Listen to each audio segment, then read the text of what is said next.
जैसे कि आप सभी जानते हैं, सच की हमेशा जीत होती है और हमारी एक छोटी सी प्रयास आप तक बड़ी खबर पहुंचाती है। तो स्वागत करते हैं आप सभी का STS न्यूज़ चैनल पर। आगे बढ़ने से पहले आप इस वीडियो को लाइक और चैनल को सब्सक्राइब जरूर कर ले और साथ में बेल आइकन भी प्रेस कर ले। चलिए बढ़ते हैं खबरों की। आप किस राज शहर से न्यूज़ को देख रहे हैं, कमेंट में जरूर लिखिए।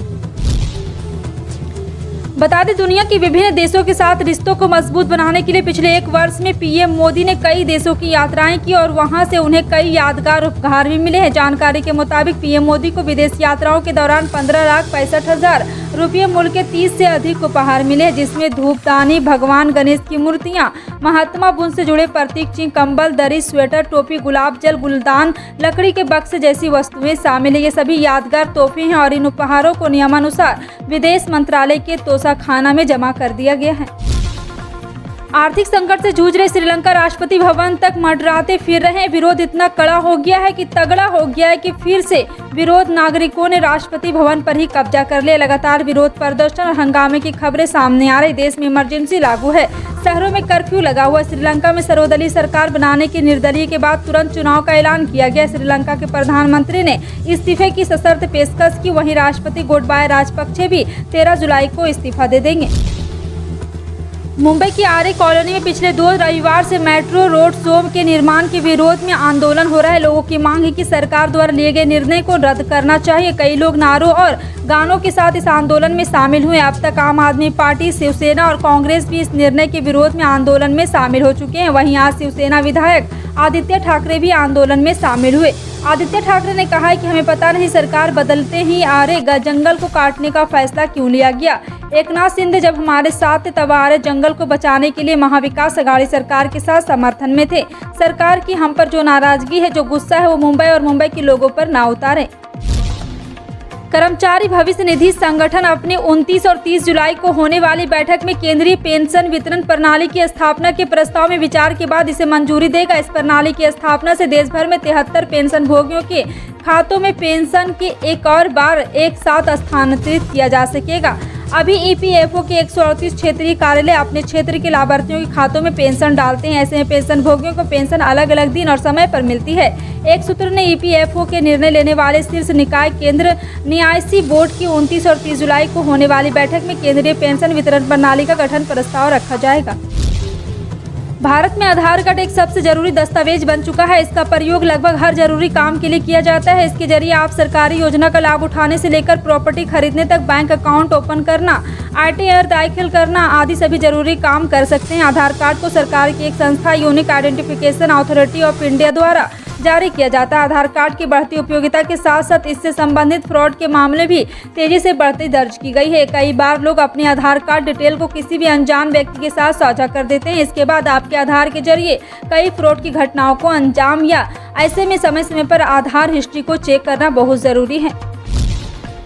वेस्ट यूपी में रविवार को ईद उल अजहा का त्यौहार शांति एवं सौहार्द के वातावरण में मनाया गया। शाही ईदगाह में आतंकी मंदों ने ईद की नमाज अदा कर मुल्क के अमन और चैन की और लगातार दुआएं की है। इस मौके पर शहर काजी प्रोफेसर जैनुल साजिदीन ने कहा है कि अल्लाह को कुर्बानी के खून की जरूरत नहीं। उन्होंने सद्भाव और भाईचारा बनाए रखने की अपील भी की। इस मौके पर सुरक्षा की कड़ी व्यवस्था की गई थी। सभी जगह ड्रोन से नजर रखी जा रही थी। मेरठ में DM दीपक मीना और SSP रोहित सिंह सजवान सड़कों पर घूमते हुए सुरक्षित व्यवस्था का जायजा लेते देखे।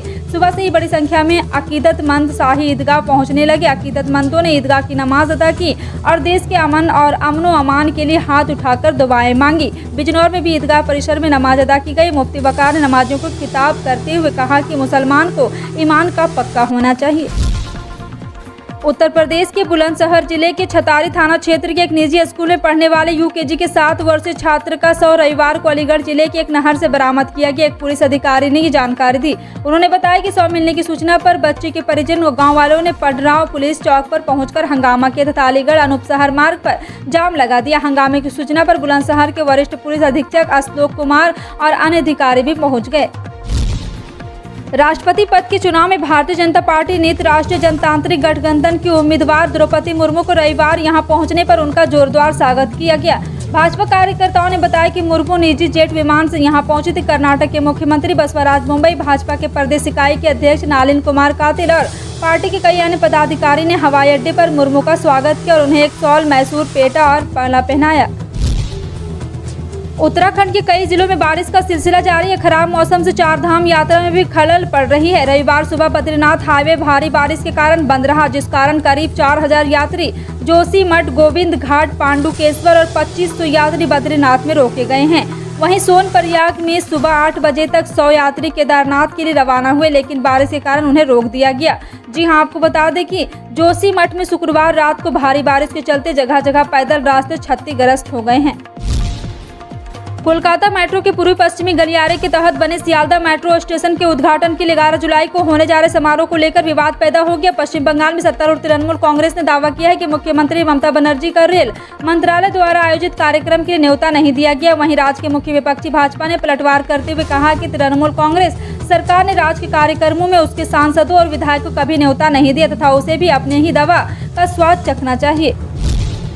Board of school education Haryana ने कक्षा 10वीं और 12वीं की कंपार्टमेंटल परीक्षाओं की डेट शीट जारी कर दी। छात्र आधिकारिक वेबसाइट bsh.org पर डेट शीट जारी चेक कर सकते हैं। बता दें कि कंपार्टमेंट परीक्षा 28 जुलाई को सुबह 10 बजे से दोपहर 12:30 बजे के बीच आयोजित की जाएगी। इस साल भी बोर्ड परीक्षाओं की तरह कंपार्ट परीक्षा भी ऑफलाइन मोड में आयोजित की जाएगी। उम्मीदवारों को परीक्षा हॉल में भी अनुमति दी जाएगी जब उनके पास अपना वैध प्रवेश पत्र होगा। महाराष्ट्र विधानसभा के डिप्टी स्पीकर नरहरी झिरवाल और शिवसेना के व्हीप चीफ सुनील प्रभु ने अयोग्यता की कार्रवाई के खिलाफ एकनाथ शिंदे और बागी विधायकों द्वारा दायर याचिका पर सुप्रीम कोर्ट में जवाब दाखिल कर दिया है। महाराष्ट्र के सियासी संकट पर कल होने वाली सुनवाई से पहले अपने जवाब में सुनील प्रभु ने सुप्रीम कोर्ट से मांग की है कि बागी विधायकों को अयोग्य घोषित किया जाए और अयोग्यता की कार्रवाई पूरी होने तक उन्हें निलंबित रखा जाए। रेलवे में हर साल करोड़ों यात्री यात्रा करते हैं। उन यात्रियों में से भी यात्री होते हैं जो बिना टिकट लिए यात्रा करना पसंद करते हैं। ऐसे यात्रियों पर मध्य रेलवे की ओर से इस वित्त वर्ष 2022-23 की पहली तिमाही में बड़ी कार्रवाई की और बड़ी मात्रा में उनसे जुर्माना वसूल किया जाएगा। 15 लाख लोग पकड़े गए हैं। मध्य रेलवे की ओर से बताया गया कि इस वित्त वर्ष की पहली तिमाही में करीब 15 लाख ट्रेन में सफर कर रहे बेटिकट यात्रियों को पकड़ा है और उनसे करीब 103 करोड़ रुपये का जुर्माना भी वसूला गया है। तेलंगाना में भारी बारिश को देखते हुए सोमवार को जुलाई से 3 दिनों के लिए सभी शैक्षणिक संस्थानों को बंद कर दिया गया। तेलंगाना के मुख्यमंत्री के चंद्रशेखर राव ने राज्य में स्थिति की समीक्षा के लिए मंत्रियों और अधिकारियों के साथ एक उच्च स्तरीय बैठक के बाद यह फैसला लिया। तेलंगाना के सीएम के चंद्रशेखर राव ने आईएमडी के रेड अलर्ट के मद्देनजर शीर्ष अधिकारियों को जान माल के नुकसान को रोकने के लिए तत्काल उपाय करने का आदेश दिया है। झारखंड में पदस्थापित बिहार के कर्मियों के लिए हेमंत सोरेन सरकार ने बड़ा फैसला लिया है। कैडर विभाजन के बाद बिहार से आए आरक्षित वर्ग के कर्मियों के बच्चों को झारखंड में आरक्षण दिया जाएगा। राज्य गठन के पहले और कैडर विभाजन के आधार पर आरक्षित कैटेगरी के SC, ST, अत्यंत पिछड़े वर्ग, पिछड़ा वर्ग से झारखंड राज्य पदस्थापित हुए कर्मी जो बिहार के निवासी रहे हो तो भी उनके आरक्षण कैटेगरी की मान्यता झारखंड में अब प्रदान की जाएगी। यानी नियुक्तियों में अब उनके संतानों को भी आरक्षण का लाभ मिलेगा। इंडिगो एयरलाइंस के विमानों का रखरखाव करने वाले टेक्नीशियन कम वेतन के विरोध में पिछले 2 दिन के दौरान दिल्ली और हैदराबाद में छुट्टी पर चले गए। सूत्रों ने रविवार को यह जानकारी दी।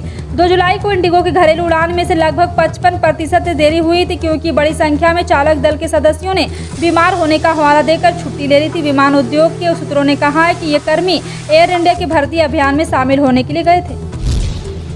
गुजरात में कांग्रेस पार्टी, जिसने 2017 में भारतीय जनता पार्टी को विधानसभा चुनाव के दौरान कड़ी टक्कर दी थी, पार्टी अब चुनाव से गायब है। वो भी ऐसे समय पर जब आम आदमी पार्टी खुद को एक विकल्प के रूप में पेश करके गुजरात में पैठ बनाने की कोशिश कर रही है। कुछ राजनीतिक पर्यवेक्षकों और विशेषज्ञों का मानना है कि पार्टी का कहां बैकफुट पर कर सकती है। वहीं कांग्रेस नेताओं का कहना है कि 2017 के चुनाव में पार्टी को लगभग 38% वोट शेयर मिला था। ऐसे में पार्टी के पीछे रहने के बारे में बोलना जल्दबाजी होगी। मुंबई समेत देश के प्रमुख शहरों में आखिरी बार 22 मई को पेट्रोल डीजल के दाम में बदलाव हुआ था। उस वक्त सरकार ने तेल पर लगाए जाने वाली एक्साइज ड्यूटी में कटौती की। 22 मई के बाद से ही पेट्रोल डीजल के भाव में कोई बदलाव नहीं किया गया। ऑयल मार्केटिंग कंपनियों ने रविवार 10 जुलाई के लिए पेट्रोल डीजल की नई कीमतें जारी कर दी। पेट्रोल डीजल के दाम में आज भी किसी तरह का कोई बदलाव नहीं हुआ। इसी के साथ पेट्रोल डीजल कीमतों में किसी तरह का कोई बदलाव नहीं हुआ। आज पूरे 50 दिन हो गए हैं, यानी तेल के भाव 50 दिनों से स्थिर है। पीएम किसान योजना का लाभ उठा रहे किसानों के लिए बेहद जरूरी खबर है। योजना के कई लाभार्थियों को पैसे लौटाने पड़ेंगे, इसके लिए किसानों को नोटिस भेजा जा रहा है। जी हां, आपको बता दें कि दरअसल पीएम किसान योजना का गलत तरीके से फायदा उठाने वाले किसानों पर शिकंजा कसा जा रहा है। मीडिया रिपोर्ट के मुताबिक फर्जी तरीके से खाते में प्रधानमंत्री किसान सम्मान निधि लेने वालों को नोटिस भेजा जा रहा है। यह प्रक्रिया काफी दिनों से चल रही है। बताया जा रहा है कि पैसे नहीं लौटाने पर ऐसे लोगों पर कार्रवाई हो सकती है। सप्ताहांत खाद्य तेलों में खरीदी से भाव मिश्रित रंगत लिए जा रहे हैं। कारोबार मूंगफली तेल 10 रुपये ऊंचा बिका, वहीं सोयाबीन रिफाइंड तथा पाम तेल सस्ता। तिलहनों में भाव मजबूत बताए गए। कपास से खली में उठाव रहा। कारोबार की शुरुआत में मूंगफली तेल 1580 से 1600 रुपये प्रति किलोग्राम खुला, जो शनिवार को 1590 से 1610 रुपये प्रति क्विंटल के स्तर पर बंद हुआ। सोयाबीन रिफाइंड 1305 से 1310 रुपये पर खुलकर 1255 से 1260 रुपये पर बिका। पाम तेल 1305 से 1310 रुपये प्रति खुलकर 1250 से 1255 होकर बंद हुआ है। कांग्रेस जब भी हार सामने देखती है तो ईवीएम से छेड़छाड़ का बहाना बनाने लगती है। ये सब बहाने पुराने हो चुके। कांग्रेस को अपने गिराबयान में झांक कर देखना चाहिए कि आज उसकी हालत ऐसी क्यों है। यह बात केंद्रीय नागरिक उड्डयन मंत्री ज्योतिरादित्य सिंधिया ने जबलपुर एयरपोर्ट में मीडिया से चर्चा के दौरान कही। कटनी में होने वाले नगरीय निकाय चुनाव में प्रचार के लिए जा रहे ज्योतिरादित्य सिंधिया कुछ देर के लिए डुमना एयरपोर्ट पर रुके हैं। मीडिया से चर्चा करते हुए सिंधिया ने कहा कि कांग्रेस को अपने गिरेबान में झांक कर देखना चाहिए। फिलहाल आपका इन सभी खबरों पर क्या कहना है, कमेंट सेक्शन में टाइप करके जरूर बताएं। इसी तरह के पल पल की अपडेट जानने के लिए जुड़े रहें आप अपने NTS न्यूज चैनल से।